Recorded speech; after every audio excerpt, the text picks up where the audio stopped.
Hey guys, it's Robin from RsIslandCrafts. Welcome to my craft room. I know this week some of you were expecting some more hexie tutorials, but unfortunately I got really busy last week and I didn't make enough hexies to put together to show you the tutorial. So that's going to have to be held off for another day. So in place of that, I thought I would show you a pom-pom tutorial. I need to make some pom-poms for a hat that I have for a customer, so I thought it'd be nice just to show you guys how I do them. One of the things that drives me crazy with a pom-pom is when you make them, and if you pull on these and all the pieces just keep sliding out because it wasn't tied very tight.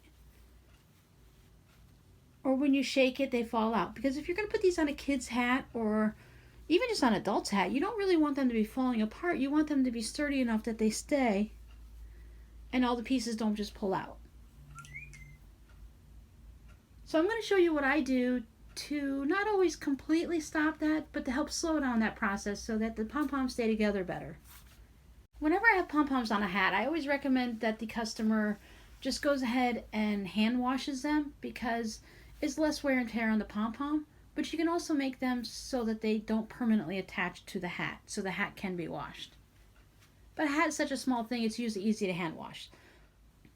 There's different ways to make pom-poms, and you notice how these two on the end are really fluffy, and these two are more of what you would think of as a regular pom-pom. They're nice and tight, there's a lot of yarn, and they're well formed. The difference for me is the tight ones I'd wrapped around this piece of cardboard. It's just two pieces from the box, a flat rate shipping box that I folded over. It's just very thin. It makes them very tight. The two fluffy ones, I used a book that I'm going to be reading from my library. And because it's nice and thick, and depending on how much yarn you put on it, you tend to get these little floofier ones. Now, even with them using a book this thick, if you put enough yarn on it, you're going to end up with tight ones like this. This one has 50 wraps. This one has 100. This one, I believe I also did 50 wraps, and then this one 100. So when you're wrapping around something thinner, you're going to use less yarn to get a tighter product. I thought with this one, I'd show you how to make a simple two-colored one. What I do to start with is whichever yarn I plan on tying the pom-pom with, I usually cut about a 2-foot piece. And this is what I'm going to tie the pom-pom with. So I'm going to set that off to the side. Have my wrapping tool and my two different colors of yarn. If I could find the starting point of the yarn. There it is. Sometimes it's easier to put these two in a bowl to stop them from rolling around everywhere. But I'm just going to let them fall on the floor here in the craft room, and wherever they go, they go. Now there's different YouTube tutorials out there where you can make your pom-poms to have a smiley face or to look like a panda bear or whatever. But I'm just going to do a simple two-color one. No fancy designs. So I just hold my two yarns together and I hold the two ends onto my cardboard towards the end. And since I'm using two yarns, I'm going to go ahead and wrap around this, let's say 50 times. However you want to wrap it, I just sort of lay the yarns next to each other and then go back and forth. I don't want to wrap it all in one little section and have it really tall, because then it's just like wrapping it around the book. If you're making two pom-poms for like a hat, for the ears of a hat or something, you're going to want to count and make sure both of them are the same. Since I've been running my mouth talking to you, I have no idea how many times I've wrapped around. Since I'm only making one pom-pom, it really doesn't matter. I don't have to match it to anything.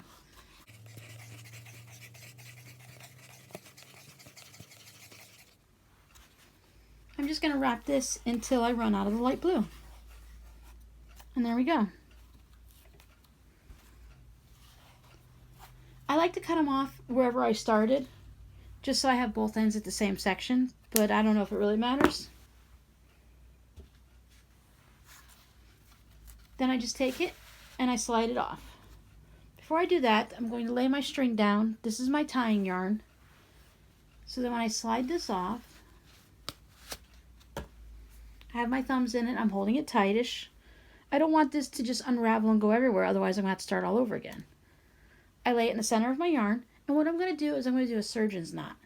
And basically that's a square knot, but in the first step of it, you just wrap your yarn around it twice instead of once.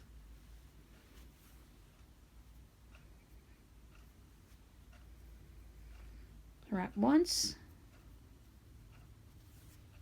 and wrap twice. This is a big pom-pom.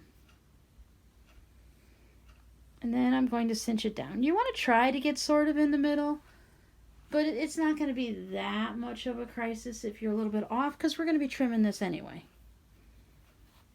And just squeeze it down tight. Sometimes I hold my finger there just to hold it, and other times I don't. This has a lot of yarn in it, so it seems to be a little poofy. It's going to fight me. If you're struggling with it like this, what I'll do, so sometimes it helps to have someone else who can hold it down with you, or just use all your fingers. And the second time, I just wrap it around once and pull it tight. Okay, so now that's going to basically secure it for the first time, so it's easier for me to move things around. Now, I did it on this side, so I'm going to flip it over, kind of like spread out to see where the yarn is, and I'm going to do it again. So this one will be easier. I won't need to have any extra fingers. Wrap around once, or wrap around twice. Pull it nice and tight.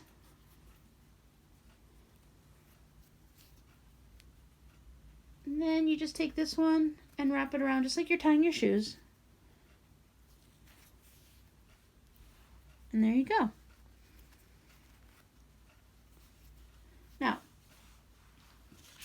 Now comes the messy part. I'm going to hold this string that I'm going to be tying my pom-pom to the hat later with. I'm going to hold it out of the way, and I'm going to cut all of these loops. There's a lot on here, so sometimes you just got to go slow. At this point, it's really good to have a nice pair of heavy-duty scissors. You don't want to be using one of those little tiny like kid scissors or anything like that. Just find as many loops as you can. Sometimes I just stick my scissors in there and it'll catch on a loop. Take my tying string and put it over to the side, and then do the same on this side.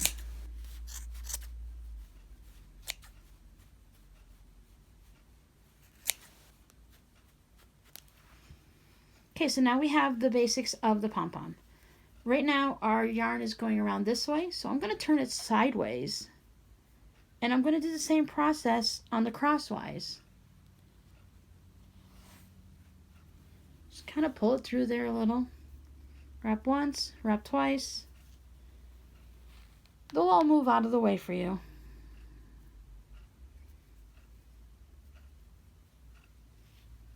And once again, flip it over, and I'm going to tie it on the other side. Still doing a surgeon's knot.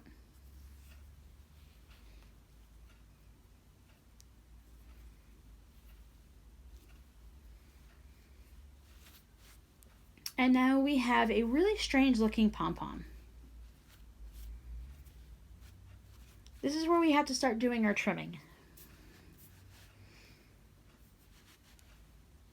Just keep your string out of the way.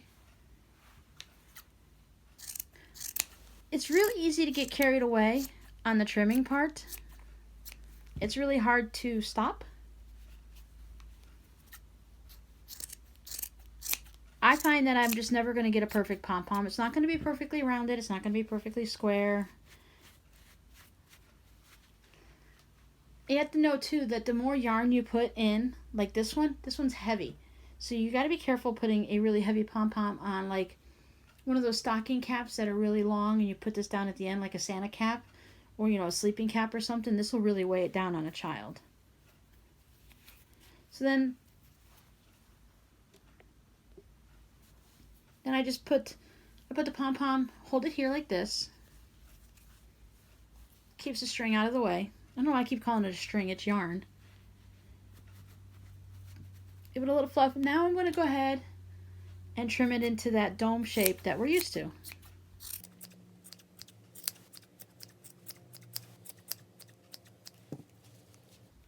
Sometimes, if it's a smaller pom-pom, I like to squish it in my hand like that and then just kind of level off the top, because you're pulling the sides up, and when you let go, they'll fall down, so it will be that shape you're looking for. A little bit harder with this much yarn in my hand, and it always makes a big mess.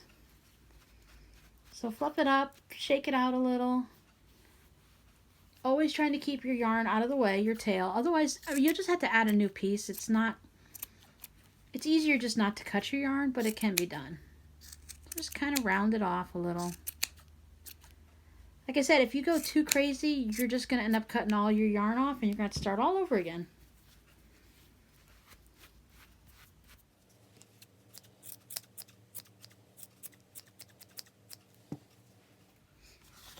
Now the width of my cardboard is about 3 inches. And when I'm done trimming, I'm going to have about a 3-inch pom-pom when you lay it down and you measure it across side to side like this. So if you need a bigger pom-pom, 6 or 7 inches, then start with a larger piece of cardboard to wrap around.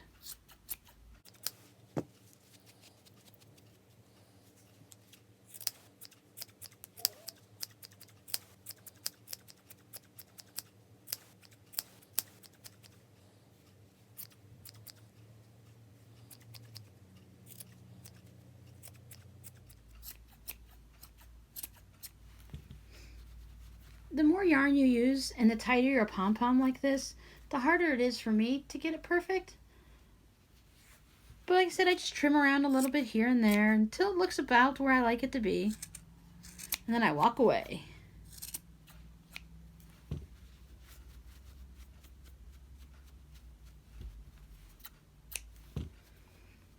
But see, the pieces are in there really tight and they're not going to pull out as easily,